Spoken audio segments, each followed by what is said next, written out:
Thank you all for coming. Very much appreciated. Thank you, Mark and Sarah, Ferry Flatliners and the venue for the invite to come back and speak again.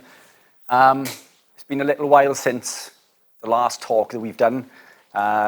We do lots of talks, not just about athletic performance, but for health and well-being. And I didn't realise how much I'd missed it, to be honest, until Mark invited me for this one, so I've been super looking forward to it.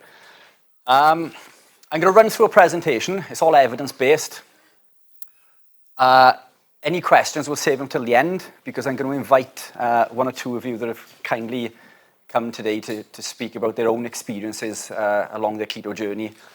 I just want to say as well, there's a lot of, seems to be a big war at the moment between carbs and keto.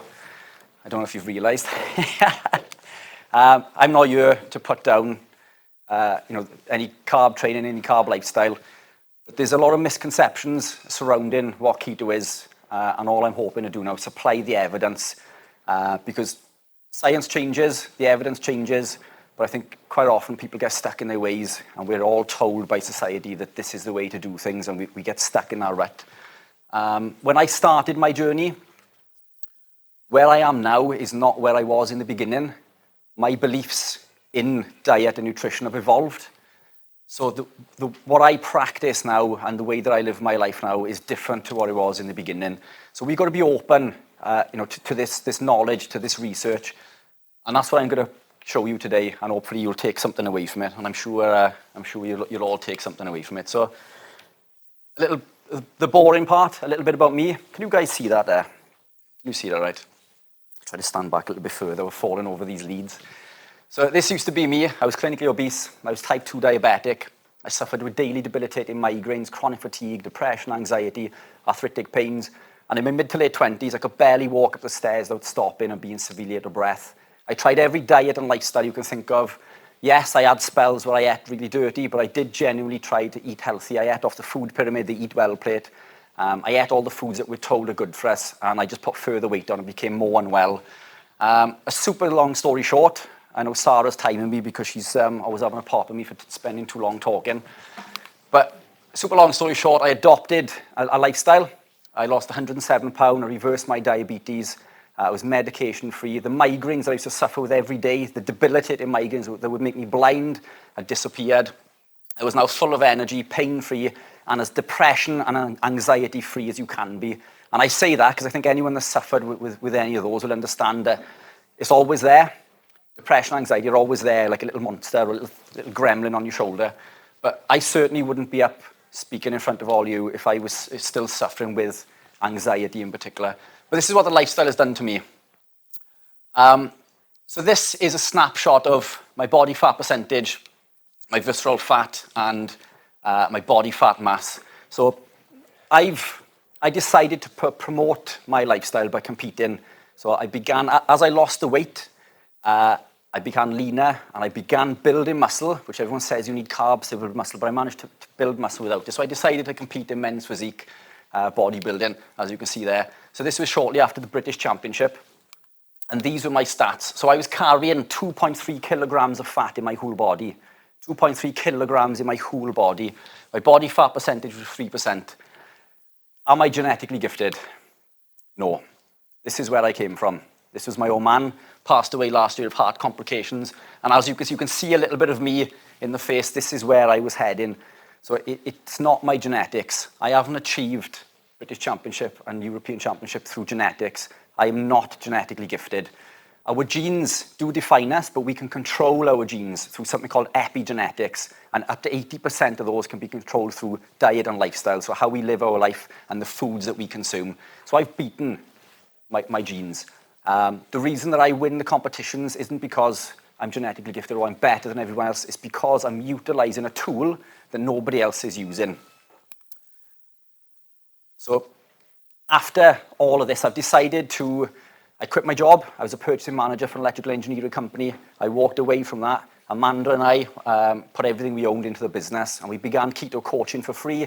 And then along the way, I began developing a range of my own supplements, my own ketogenic products, which are officially the world's highest purity and multi-award winning. And we can talk a little bit more about that later if you like. I work with lots of people. I work with people like Sarah and Chris, and Neil Carey, people who are looking to lose a little bit of weight, people who are combating their diabetes.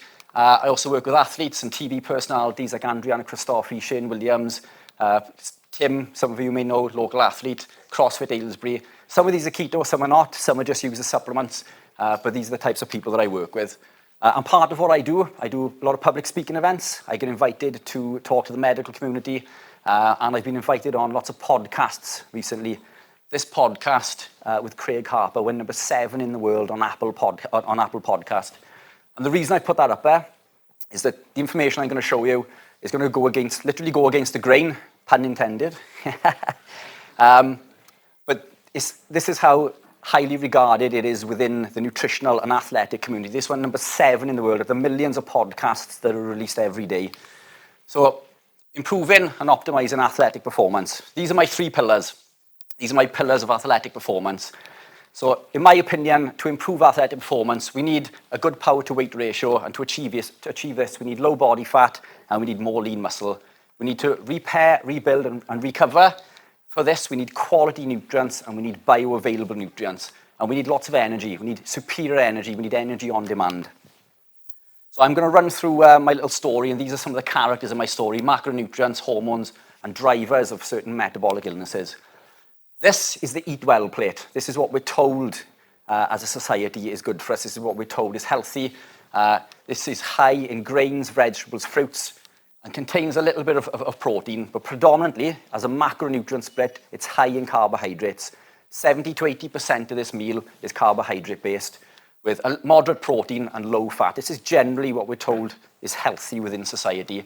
Protein may increase a little bit depending on how much training you're doing and whether you're an athlete, whether you hit the gym or not, but this is the Eat Well plate. This is what we are told is healthy for us. And this is how it looks on your plate. And I'll be the first to admit that does look super nice and healthy. But what I'm going to explain to you is it isn't. Now, we'll cook this meal, and we'll cook it in things like sunflower oil, safflower oil, rapeseed oil, grapeseed oil, things that we're told are heart healthy and things that we're told are good for us. And we'll carry on a little bit over the next couple of slides now. But where has this whole hypothesis of high carbohydrates come from? In the 1960s, we discovered that to be good at sport and to increase athletic performance, we need glycogen. We need muscle glycogen to fuel workouts. We know that glycogen comes from glucose, carbohydrates, so it was deemed that the only way to get this was to get it from carbohydrates. We never tested to see if there was any other mechanism for producing muscle glycogen. This is Professor Tim Noakes. Tim Noakes is the reason you all carb load, for the ones of you do, before you do your run. He told you to. He literally wrote the book on carb loading. It's called The Law of Running. Tim and another ultra marathon runner called Bruce Fordyce invented the first GU energy gels. So this is the guy that's told you all to carb load before your event, before you run, before your Ironman. And we'll come back to this a little later on. As far as weight loss or weight gain, there's two fundamental theories in regards to how we gain or lose weight. Calories in, calories out, the caloric model, and the endocrine model, or hormones.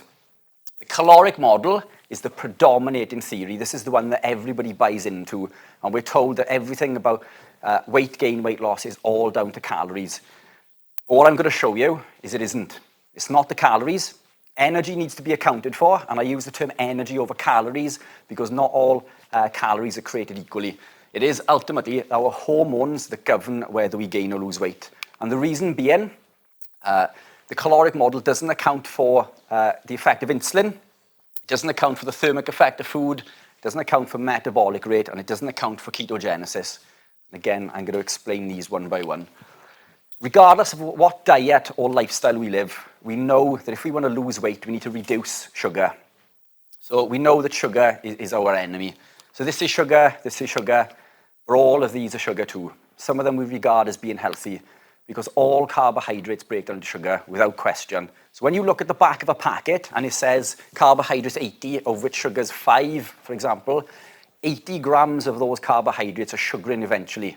Of which sugars immediately, the other 75 will turn into sugar eventually. So all carbohydrates break down into sugar. Carbohydrates equal sugar. And this is the mechanism that it goes through. So we consume carbohydrates, it breaks down into glucose, and glucose is then stored in the liver and muscle as glycogen, but these stores are finite. They don't last forever. And once we overspill, once we've reached the maximum capacity, we overspill and store as fat. And this is how we store body fat. It's through excess carbohydrate consumption. It isn't necessarily through eating or over-consuming fat, although you can consume too much fat and gain weight, obviously. But fundamentally, it's the conversion of glucose to glycogen and this mechanism overspilling that leads to our fat storage. And this is the mechanism that it goes through. So when we consume carbs, this increases our triglycerides. But triglycerides in their whole form cannot be stored in a fat cell. We need insulin to upregulate this hormone called lipoprotein lipase to break the bonds on the glycerol backbone to allow us to store fat. When we consume carbs, the pancreas releases insulin, and it's insulin that upregulates that hormone. So insulin upregulates lipoprotein lipase, breaks the bonds on the glycerol backbone, and tells the body to store fat. The fat diffuses into the fat cell, and the glycerol backbone transfers through something called the GLUT4 transporter, where they join back together within the fat cell. And then to utilize these fats for fuel, we need to perform this process in reverse. So we need another enzyme called hormone-sensitive lipase to break these bonds to allow fatty acids to diffuse into the bloodstream. When we consume carbs and insulin is elevated, insulin tells the body to store fat, and it puts a biological lock on your fat stores, making it impossible to burn fat. So if you were consuming carbs before you go on a run or consuming carbs before you go to the gym, if your insulin is still elevated, you were not burning body fat. You could be burning, you're either burning the glucose that you've consumed or even muscle protein. You are not burning body fat when insulin is elevated. It's impossible to use body fat regardless of caloric value. So these people who are working out the calories of the carbs that they consume and then in the gym, regardless, insulin is elevated, your body puts a biological lock on your fat stores. So insulin is a storing hormone, and it wants to store fat. So these are vegetable seed oils that were pictured on that plate that we're told are good for us and that are heart healthy, except they're not good for us and they're not heart healthy. These were made as machine lubricant, and they've now found their way into modern nutrition. We're told to consume these to improve our health and well-being. You can run your diesel car on these. But think about that for a second. You wouldn't go to the diesel pump, fill up a pint glass and take that home and drink it or cook in it. These have been made by man. They're called vegetable oils, but they don't come from vegetables, they come from seeds. I don't know if you've ever tried squeezing oil out of a seed, but you're not getting an awful lot of oil out of a seed. So these are treated with chemicals like hexane to withdraw these oils, and then they're bleached with things like peroxide to turn it into that colour, literally the stuff that you dye your hair with. And you were cooking with this, and we are consuming this, thinking we were being healthy. The trouble with this is these oils are high in an oxidized omega-6 called linoleic acid. Linoleic acid damages our liver, leading to further insulin resistance, which means more fat storage. And these are the studies that point it out. So this study shows that a high omega-6 intake tells the body to store fat. Saturated fats don't do this, and omega-3s don't do this. And as a side note, it also blocks leptin resistance, or increases leptin resistance, apologies. And I'll explain what that is a little bit later on. So these vegetable and seed oils also tell the body to store fat. So when you're cooking your meal and you're adding these vegetable oils, you are signaling in your body at a cellular level, you're making fat cells insulin sensitive, which makes the rest of the body insulin resistant, leading to further fat storage. These are not fit for human consumption. These are detrimental to our health. So these vegetable oils tell the body to store fat. But for those of you that use like an air fryer or whatever, and don't use any oils or fry light and all this sort of stuff, everything in the supermarket, almost everything in the supermarket contains these vegetable oils. Any of the guys that do Ironman or marathons that will smash a Domino's pizza before an event is cooked in these vegetable oils. These vegetable oils are signaling in your body to store fat and cause insulin resistance. Every product in that supermarket that's marked healthy or low fat, every sauce, every mayonnaise, every packet of Pringles, all these sorts of things, if you look at the ingredients, one of the first ingredients on that list is sunflower oil or some form of vegetable oil. These are detrimental to our health. So grains. Again, we're told grains are good for us and grains are heart healthy, but grains are high in lectins. Now, lectins bind to insulin receptors and signal the body to store 5 times more fat than insulin does itself. So again, irrespective of caloric value, this is how much fat insulin will store. WGA, wheat germ agglutinin, that's how much fat that the lectins in the pasta or the rice or the bread or the muesli or the porridge, granola, whatever it is you're consuming, is causing 5 times more fat storage. So again, coming back to that, if power to weight ratio is important and you were putting these foods in, you're already fighting against losing that weight. You're already fighting against power to weight ratio.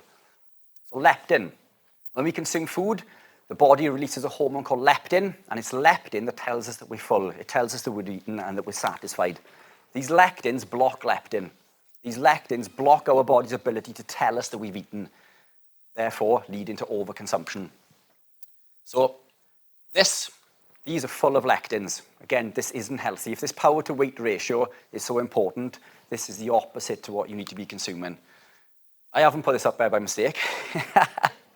Despite, I used to have a good interest in horse racing, and this is why I've put this in there. I used to actually own a tipping service, a professional tipping service. I ran it for 3 years, and off the tips that we were given, or I was given, if you backed the horses, you would have made £105,000 in 3 years off the tips that we were given. So it's something I got into extensively. And part of this was learning how the handicapper handicaps horses. So for those of you who don't know anything about horse racing, in a handicap race, the best horse carries more weight to make it fair, make it a more open race for the other horses. Now, what I learned over a 3-mile race, for every £1 extra that this animal that weighs half a ton has to carry, would lose 3 lengths at the finish. So over a 3-mile race, every £1 would cost that animal 3 lengths at the finish. £10, 30 lengths. That's the difference between first and last. Now, £1, if that can make that much difference to this animal that weighs half a ton, how much difference is your body weight making to you when you were competing in a marathon or an Ironman? Body power to weight ratio is super important. So that plate that I've just shown you has just taken out one of the most fundamental pillars in improving athletic performance. With that food that we're eating, we're already up against lowering our body fat and improving more muscle mass. So these grains, they're also high in something called phytic acid, as well as lectins. Now, phytic acid blocks the absorption of zinc, iron, and magnesium. Now, zinc is essential for the production of testosterone, which we need to build muscle. Iron is important for supplying oxygen to the muscle to aid with repairing and building. And magnesium is crucial for supporting muscle and energy production, which is obviously crucial for you as athletes. Now, this study looks at how much these foods are affecting the absorption of zinc, for example. So they checked the amount of zinc in oysters. Now, oysters are packed full of zinc, and we can absorb that much, from 120 grams of oysters, we can absorb an awful lot of zinc in their natural state. When we consume it with black beans, that's reduced down to, what is that? That's well under a half of absorption. When consumed with corn tortillas, in other words, foods that contain these lectins, it's blocked the absorption of zinc by 100%. So when you're having your meal of pasta and chicken, those nutrients are not being absorbed as well as they should. They may even be blocked as much as 100%. So these foods with phytic acid are not good for us, and this is what is contained within grains. So this is the microvilli line in the gut. This is how we absorb nutrients. We consume food, the nutrients come into our system, they bind to the microvilli, and this is how we absorb all of our vitamins and minerals and our amino acids. The problem is these foods that we consume, these grains are high in these lectins, and these lectins bind to insulin receptors, blocking absorption. They negate the nutrition found in these foods. So if you can imagine the microvilli as little fingers, and normally we've got all of this surface area to absorb the food. When the lectins come in and bind to receptor sites in the microvilli are doing this. So now we've massively reduced the surface area and our body's ability to absorb nutrients. If our body doesn't receive the signaling that it needs to say that we've eaten and we've got these vitamins and minerals and these amino acids to repair, we're going to overconsume. We're going to look for more food and eat more again. But it gets worse than that. So this is the epithelial cells. So this is a zoom out of the epithelial cells lining the gut. Now, when these lectins come in and they bind to the receptor sites, they cause the release of a molecule called zonulin. The zonulin causes a gap in the tight junction between the epithelial cells. These epithelial cells are 1 cell thick. Their job is to protect our inside against external toxins. So it's a super important job. These lectins cause a gap between these cells and allow undigested protein molecules to travel into the bloodstream where the body sees them as a foreign invader and creates antibodies to fight them. And through a process called molecular mimicry, the body starts attacking other proteins in the body that look the same. This is autoimmune disease. Lectins cause intestinal permeability in everyone. You're all familiar with a lectin called gluten, but it isn't the only one and arguably not the most damaging. If you were consuming lectins, you have intestinal permeability. Your body's not absorbing nutrients and you may get aches and pains, you're not recovering as well, and it's leading to autoimmune disease. Everyone that suffers with an autoimmune issue comes from this intestinal permeability, from the grains, the bread, the pasta and rice that they are consuming. So now your body's not absorbing these nutrients. That meal, that plate that I've just shown you is just taking out pillar number 2. We've just taken out our body's ability to repair and rebuild and recover. And we've lost the quality of the nutrients that we're consuming. Grains. Now, why would we consume grains? We feed grains to cattle to fatten them up. So think about that for a second. We feed grains to cattle to fatten them up. Why would feeding them to humans have an opposite effect? Grains are not meant for human consumption. So obviously this is based on a keto lifestyle, which we haven't even touched yet. I haven't mentioned keto. 2 things that you can take away whether you decide to go low carb or keto moving forward. And if you reduce the grain or cut the grains completely and drop the seed oils, you are going to be a better athlete for it. And that's not even going down the low carb route or becoming ketogenic. You can take those rules away and you will become a lot fitter, a lot healthier, and a much better athlete. When I was consuming carbs, this is how I spent my day. I'd eat cereal, muesli in the morning, thinking I was being healthy. I may even chop up a banana and put it on there. So in effect, I was adding sugar to my sugar. I would curb my cravings for a little while, but soon after, I'd be hungry. And then I'd crash. So at 10 o'clock, with my cup of coffee and work, I'd have a biscuit or a slice of toast or something. And then I'd be hungry again. Then I'd crash soon after. I'd have chicken and pasta for lunch, thinking I was being healthy again.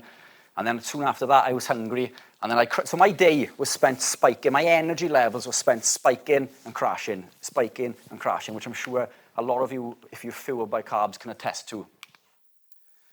So the problem with this is an athlete that carries around 6% body fat. So this athlete carries around 10,000 kilojoules of energy stored in glycogen.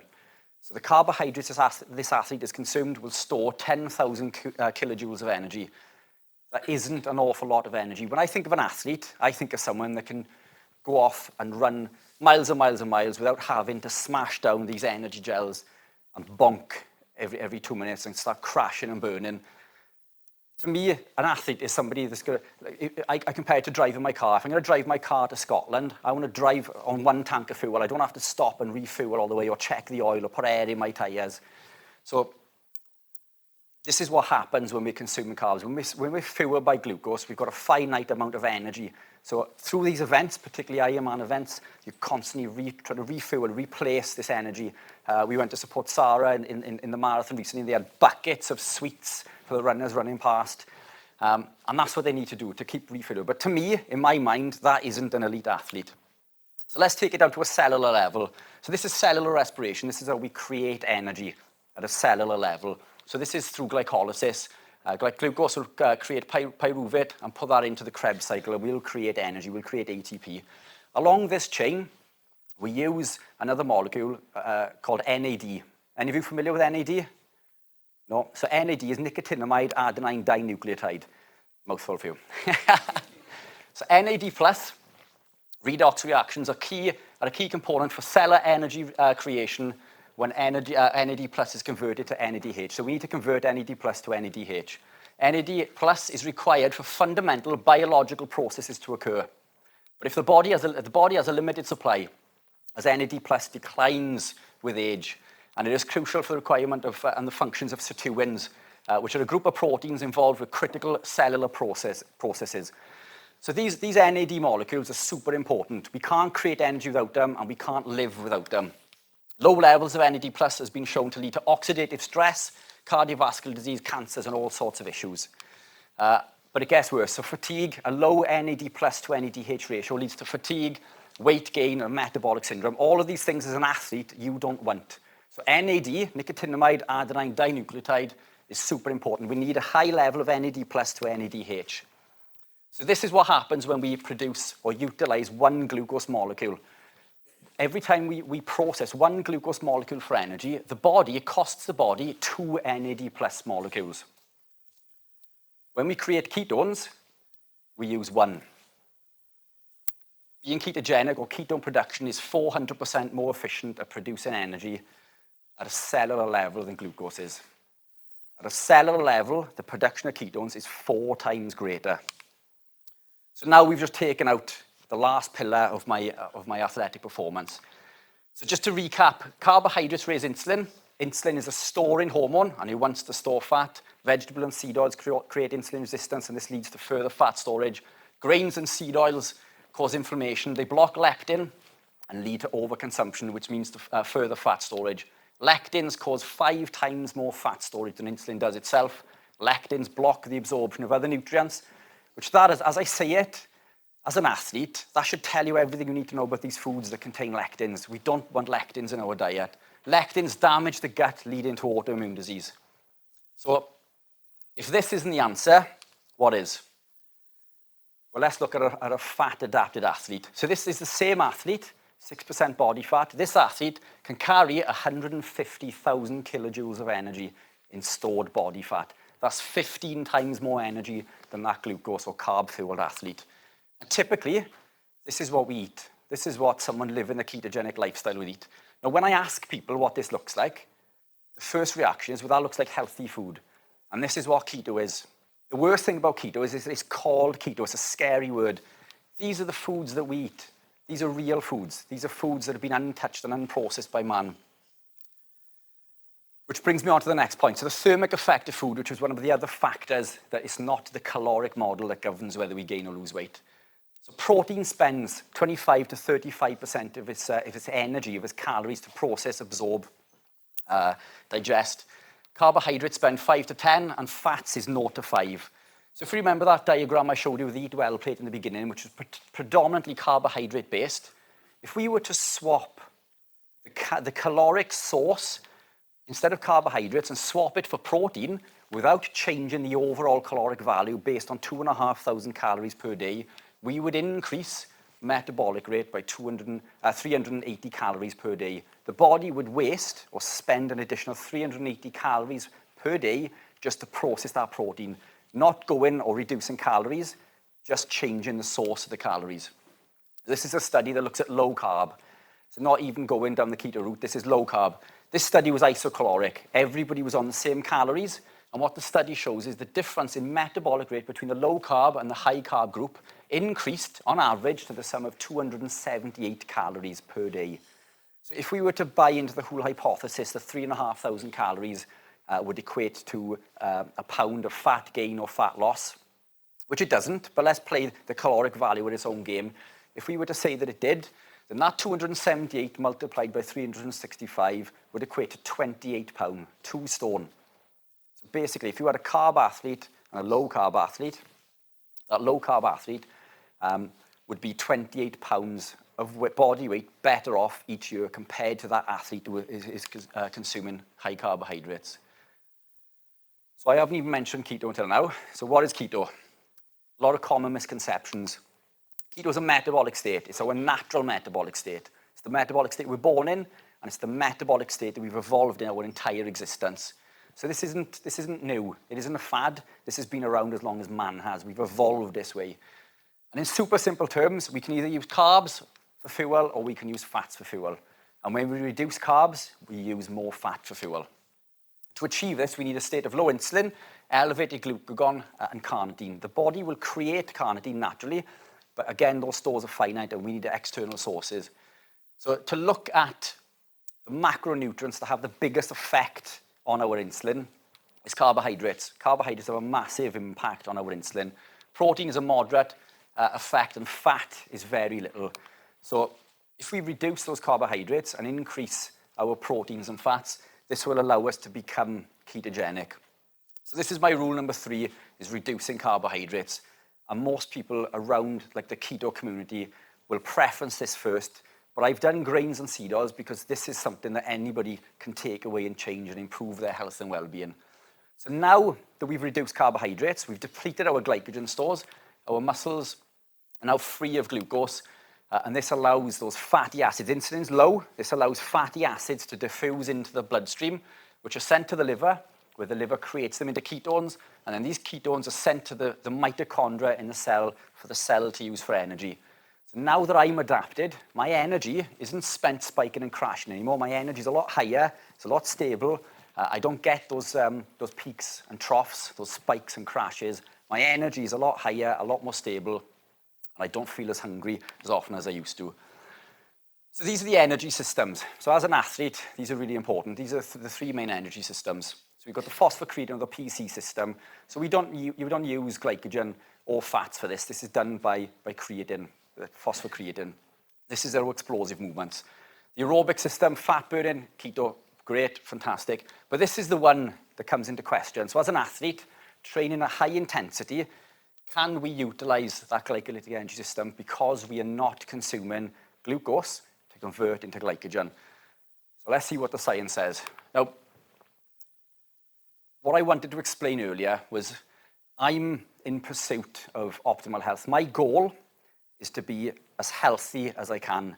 I want superior metabolic flexibility, and I want to be the best athlete that I can be. So I research the papers, I look at the negative ones, I look at all the naysays. So I look at the whole picture, and then I will decide on which way I'm going as far as my diet and lifestyle is based on that research. Now, these are papers that are basically detrimental against keto. These are clinical trials that have shown that keto is not good for athletic performance. This is called the Supernova study, the top one. Now, this is the one that is referenced quite often through the triathlete channels and in the news. This is the one that's continuously referenced. And it did. They compared high-carb athletes to fat athletes or keto athletes, and it did indeed show that the carb athletes blew the keto athletes out of the water. And this was echoed by the study underneath. But the issue with this is that the study only lasted 3 weeks. It was a 3-week study. Now, anyone that's ventured down the keto route will know that there's an adaptation period. And for this, the body needs to be able to upregulate. So this is the fatty acids coming into the liver, and the liver will create them into ketones.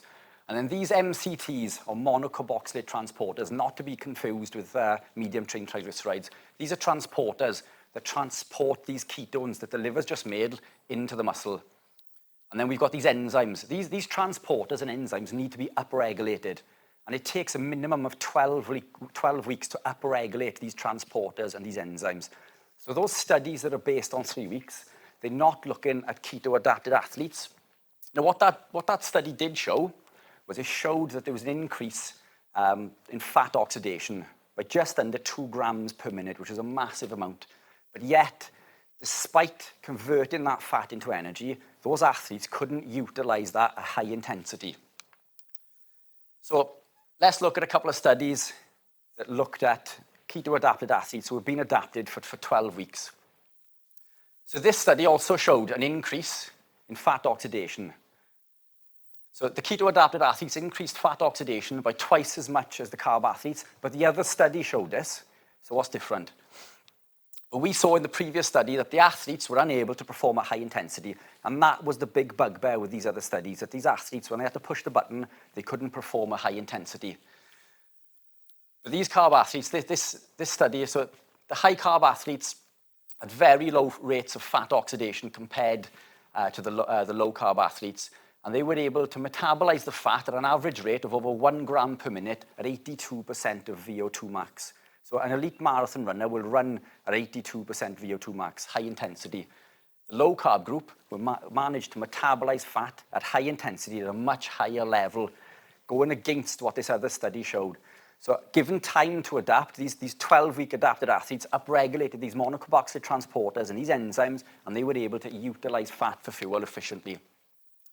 And they were also carbohydrate sparing. So any carbohydrates or glycogen that these athletes did have in the body, they were sparing them, giving them another gear almost. But common wisdom will tell us that a keto athlete doesn't store glycogen. And this was the big thing in the beginning, wasn't it? That a keto athlete doesn't hold glycogen because we're not eating carbs. Except we do. A keto-adapted athlete, as these studies show, there was no difference in resting muscle glycogen levels before, during, or after these events between these keto-adapted athletes and these carb-adapted athletes. So despite not consuming carbohydrates, these athletes, this was done at muscle biopsy level. They took muscle, literally cut them open and took muscle out to test glycogen levels.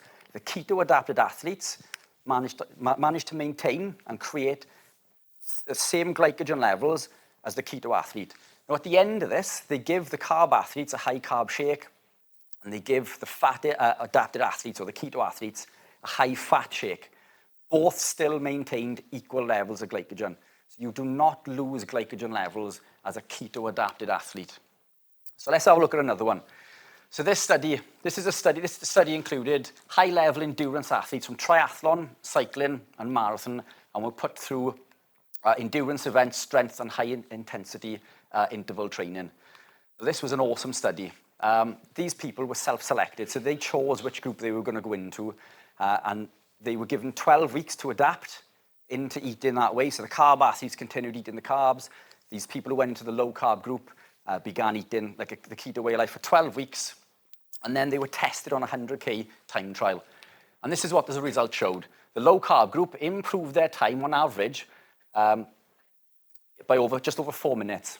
So the low-carb group improved their performance by over 4 minutes. The high-carb group improved by only just over 1 minute. Now, that result was deemed to be non-statistically significant. But to me, if I was an athlete, that 3 minutes is the difference between winning and losing a race. So 3 minutes to me is an awful lot. But again, that was deemed not to be statistically significant. What was statistically significant was peak power output. Peak power output increased in the low-carb group by 0.8 watts per kilogram, compared to a reduction of 0.1 in the high-carb group. And the critical power test, peak power decreased in the high-carb group by 0.7 watts per kilogram, but it increased in the low-carb group by 1.4. So blowing every theory of the keto-adapted athlete, or not being able to sustain high intensity out of the water. This is the difference between these studies. And what that Supernova study didn't account for, it was 3 weeks, it was a short study. They were not supplementing with adequate electrolytes. Now, as an athlete, you know that we need potassium and sodium in particular.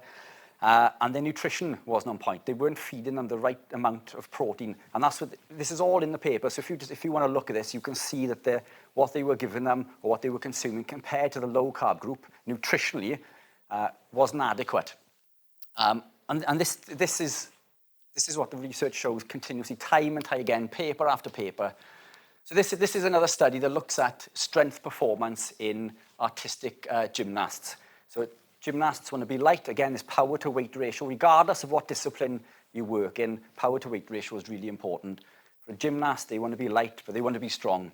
Now, this study shows that despite a significant fat loss, that the athletes did not lose any muscle, strength, or power.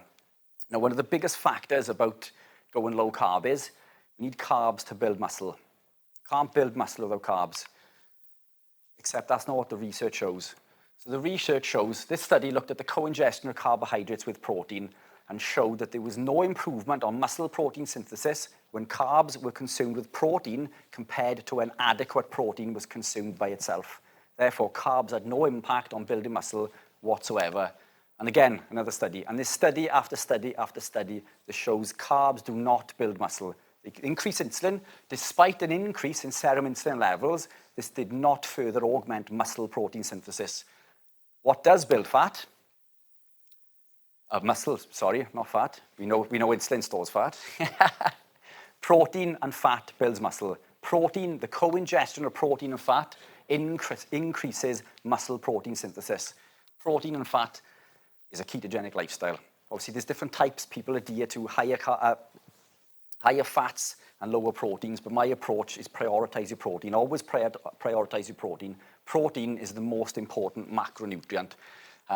Regardless of what source, protein needs to be prioritized. Protein and fat builds muscle. So this is a slide that looks at a vitamin and mineral profile compared to things like plants and animal proteins. And what I get a lot of is, I'm carnivore. I don't eat plants anymore. all I eat is meat. And I've gravitated into that way over years of study and trial and error and looking at these research papers. But I'm not telling you not to eat your greens. But there's nothing of any nutritional value in your veg that you can't get from animal proteins, including vitamin C, every vitamin and mineral. So vitamin A that we get from, we're told to get vitamin A from carrots because it contains retinol for our eyes. Except carrots don't contain any vitamin A. They contain beta-carotene, which needs to be acted upon by an enzyme called BCMO to convert it into the active form of retinol. Whereas animal proteins are high in this vitamin A, in that form of retinol. We can't get certain B vitamins, vitamin B12 we can't get from plants. Vitamin D we can't get from plants. Creatine, carnitine, carnosine, none of these we can get from plants. So I'm not telling you not to eat your plants, but protein needs to be prioritized. So the dreaded keto flu. Anyone that begins a keto journey, this is what they suffer with. This is why everybody throws the towel in. And it's because you feel super unwell. And we're told to listen to our bodies. As a society, we're told to listen to our bodies. Now, to understand what the keto flu is, we need to understand that high blood pressure or essential hypertension is an insulin-dependent state. This is a study that covers 17 countries, over 100,000 participants, and it measures sodium excretion. So not what was consumed, but what was excreted. So we can assume that what was excreted is at least what is consumed, because the body's going to utilize these electrolytes. Electrolytes are essential for life. We can't live without them. And we are told to minimize our sodium down to about 1.5 grams per day. What this study showed is a massive increase in all-cause mortality when we go below 2,000 milligrams per day, with the optimal area being between 4,000 to 6,000 milligrams. To achieve that, that's about 15 grams of table salt, because table salt is less than 40% sodium. So we need a lot more salt in our diet. When we go low carb, this signals the kidneys to release sodium from the body, expelling sodium and potassium. Now, again, these are essential for life. We can't live without them. So this leads to keto flu. So this is why, as athletes and health in general, we need to be salting our meals with things like Celtic sea salt or a pink Himalayan, or supplementing with things like our electrolytes. Electrolytes are super important, especially as an athlete. We can't create energy without electrolytes. We need electrolytes. So coming back to this, this power to weight ratio, or whole caloric model versus the endocrine system. So these are two types of fats that our body contains. There's more, but these are the two basic. White adipose tissue and brown adipose tissue. White fat and brown fat. White fat wants to store, and brown fat wants to burn. Brown fat wants to waste energy. When we're born predominantly with brown fat, and as we age, we store more white fat. But a ketogenic state, which is a state of low insulin and elevated ketones, allows us to increase the activity of uncoupling protein 1, which signals our white cells, our white fat cells, literally to waste energy, just to burn energy. So as I'm standing in front of you, my body is literally just breathing out ketones or fat. And literally, when I go to the toilet, I'm literally peeing out chunks of fat. Now, this is why being ketogenic allows us to strip body fat so quickly. It's because we are literally wasting energy. Now, when I was consuming carbs, at a little over 2,000 calories per day, I would gain weight week on week, quite regularly. On keto, I consume close to 5,000 calories a day, and I maintain. If I eat less, my weight stays roughly the same. If I eat more, I've got to eat over 6,000 calories in order to gain weight.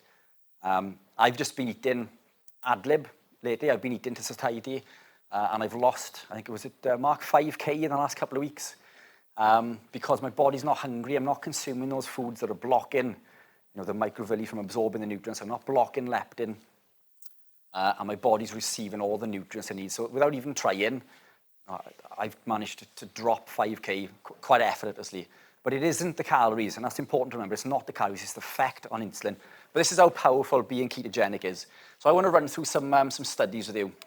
But to understand what these studies are, these are 3 types of ketone bodies, and these studies reference something called beta-hydroxybutyrate, or BHB for short.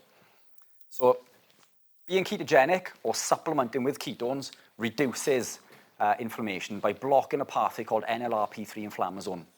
NLRP3 inflammasome unleashes inflammatory molecules such as interleukins and cytokines, which is responsible for the inflammatory signaling within the body. A keto athlete finds that they recover a lot quicker. If you can recover quicker, you can train more. So this is a major factor. I know Mark, after his Ironman recently, I'm sure he'll tell you all about it later. I competed Ironman on the Sunday, and he was back training on the Wednesday. Sarah ran the marathon, London Marathon, and she went for a run the next day. We don't feel those aches and pains. Our bodies cope with that lactate buildup a lot better, and this is the reason, which is one of the studies I'll highlight a little bit later on. This is how we upregulate the muscle glycogen stores as a ketogenic athlete.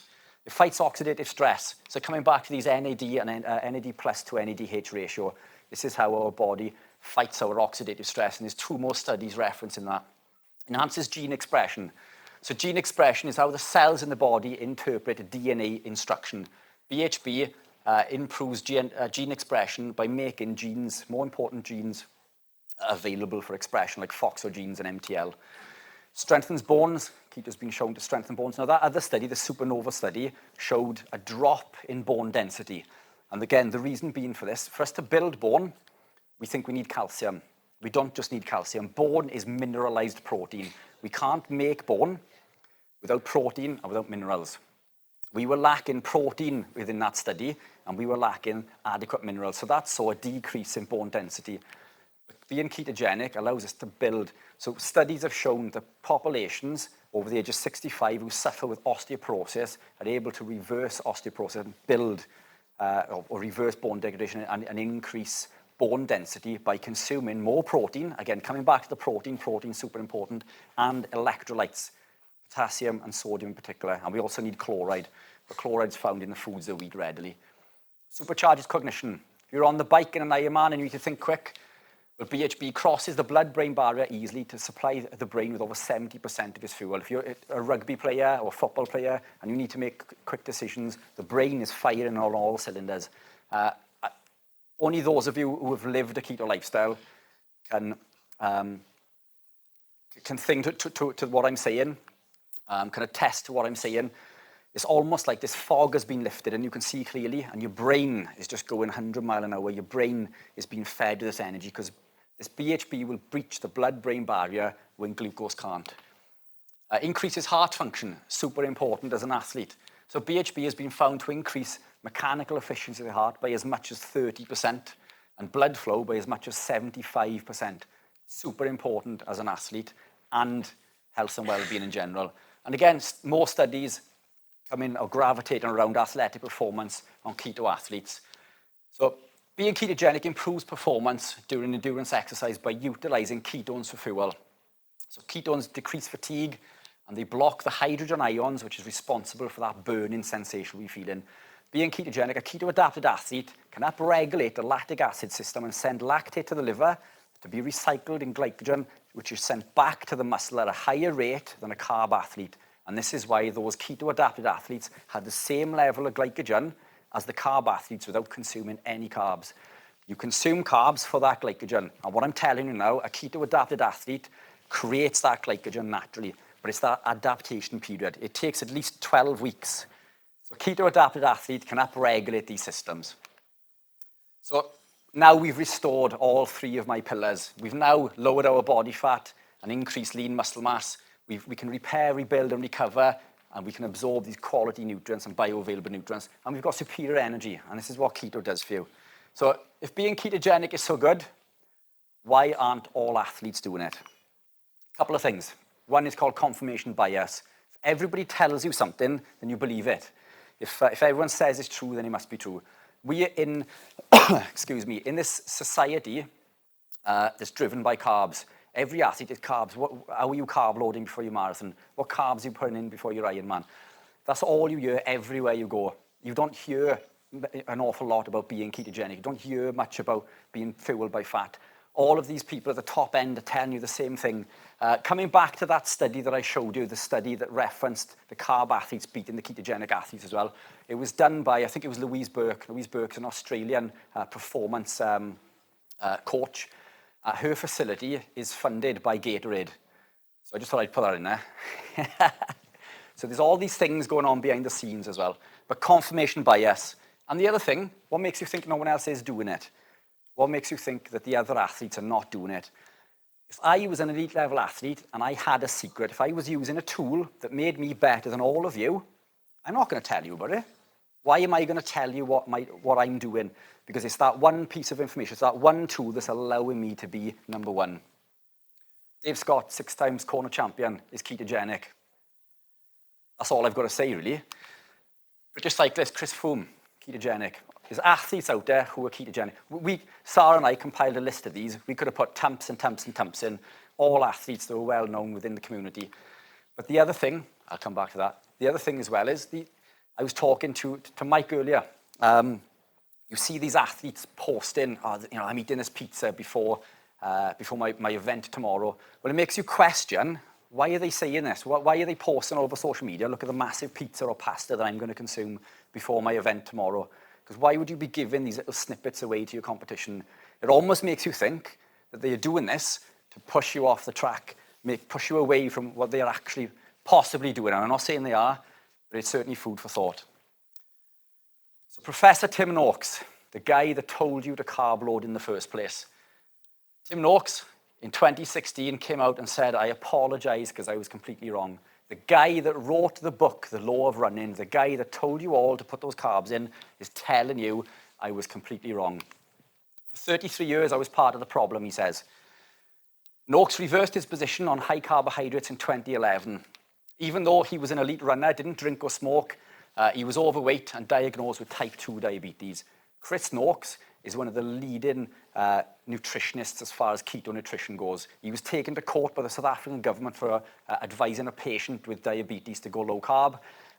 Something like a 4-year court case, which he won because he supplied evidence, like I've shown you there, and more. I had tons of other stuff I wanted to show you, but Sarah told me to take it out because I didn't want to bore you all to death. But you would have been here all night, and I would have talked about it all night as well. But Tim Noakes, the guy that literally wrote the book on carb loading, the guy that told you all to put those carbs in before an event, is telling you that he had it wrong. So Dick Fosbury, anybody know who he is? Yeah. So Dick Fosbury had, this was a guy that used to jump backwards on the high jump. Now, up until he did that, everyone used to jump the high jump frontwards. They used to jump over on their belly.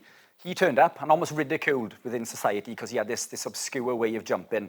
But he went on to win the Olympics. He won the Olympics because he was doing something that nobody else was doing. Was he genetically gifted? Possibly, but he didn't make the Olympics 4 years later. He was nowhere near. He wasn't good enough. It's that one thing, that one piece of information, or that one tool that he was implementing that allowed him to become a gold medalist. And that's because he was doing something that nobody else was doing. So my performance enhancing tip number 5, and if you look at all these, I mean, other than the carb restriction, none of these teeter around being ketogenic. And you know protein is super important, but natural fats are super important as well. We need natural fats.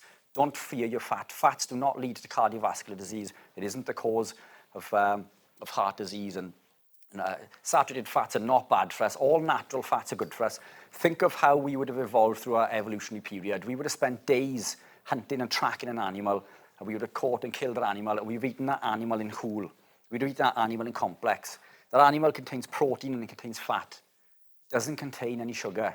The sugar that we would have consumed was over there on that bush in the form of fruit at the end of summer to fatten us up ready for the winter. And that should tell you everything that you need to know about sugar. So prioritize your protein. So these are my 5 rules just to break it down. Cut the grains, drop the seed oils, restrict carbs, consume lots of electrolytes, and consume lots of natural fats and proteins. And again, this is basically what a ketogenic lifestyle looks like.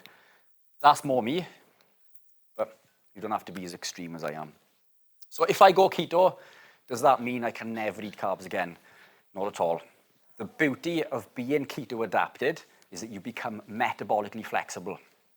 You cannot be metabolically flexible if you are fueled by glucose. You are fueled by glucose, and that is it. When you are keto adapted, you become metabolically flexible. You can consume carbs, and your body will preference whether it's utilizing ketones or glucose for energy. And those carbs, up to a point, will not pull you out of a ketogenic state.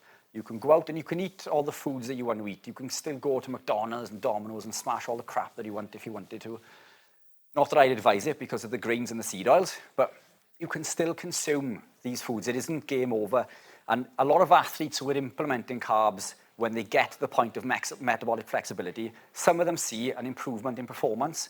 Now, I haven't seen it in any of the athletes I've been working with, because the body, these keto-adapted athletes that I've been working with have managed to upregulate those monocarboxylate transporters and those enzymes to a point where they don't even need any form of glucose. And remember, the body can create glucose. We can make glucose through a process called gluconeogenesis. Our bodies will make any glucose that we need.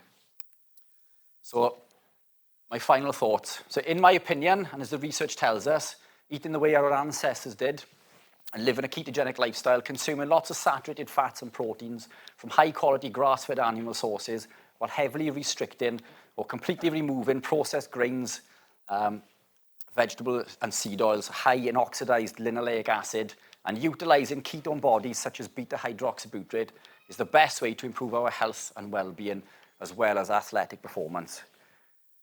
Thank you.